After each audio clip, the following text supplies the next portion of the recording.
మీనరాశి వాళ్ళకి ప్రస్తుతం ఏలినాటి శని నడుస్తుంది. మరి జూలై నెలలో వీళ్ళకి ఎక్కడెక్కడ అనుకూలతలున్నాయి? ఎక్కడెక్కడ ప్రతికూలతలున్నాయి చెప్తారా? అయితే మీనరాశి వాళ్ళు గనుక మనం చూసుకుంటే, ఈళ్ళ కంపేర్ చేసుకుంటే లాస్ట్ మంత్ ఎలా ఉందో ఆల్మోస్ట్ అలానే ఈ మంత్ కూడా ఉంటుంది.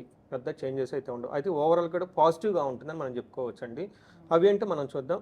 వీళ్ళకి ఫస్ట్ మీనరాశి వాళ్ళు పూర్వభద్ర 4 పాదం, ఉత్తరాభద్ర 1, 2, 3, 4 పాదాలు, తర్వాత రేవతి 1, 2, 3, 4 పాదాలంతా మనకి మీనరాశిలో ఉంటారు.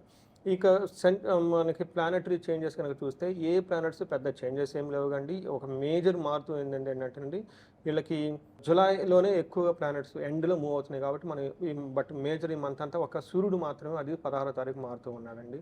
ఈ సూర్యుడు మారటం వల్ల ఓవరాల్‌గా కనుక చూసుకుంటే ఒక రకంగా మిక్స్డ్‌గా పాజిటివ్ సైడ్ ఉంది అని మనం చెప్పుకోవాలి. అదేంటో మనం డీటెయిల్స్ చూద్దాం. ఇందులో ఏమవుతుందంటే సూర్యుని వల్ల మనసులో కొంచెం బాధపడే అవకాశం ఎక్కువగా ఉంటుంది. అది పిల్లల ద్వారా లేదంటే పెద్ద పెద్ద పనులు చేయాలన్న ఆలోచనలప్పుడు కన్‌ఫ్యూజన్ ఉండే అవకాశం ఎక్కువగా ఉంటుంది.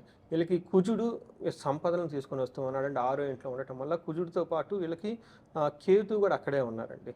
అంటే మనకి ఆరో స్థానంలో క్రూర గ్రహాలు ఉండి కలిసి వస్తాయి అని చెప్తారు. అంటే వీళ్ళకి ఒక రకంగా చెడు కాంబినేషన్ వీళ్ళకి చెడు చేయకుండా మంచి చేస్తుందని మనం చెప్పుకోవాలి. అంటే ఏం చెప్పుకోవాలంటే వీళ్ళకి ఏలినాటి శనిలో ఉన్నారు. అంటే మంచి పీరియడ్ కాదు. హ్మ్. కానీ కొన్ని చెడ్డ గ్రహాలు ఇంకా చెడు చేస్తూ ఉన్నాయన్నమాట.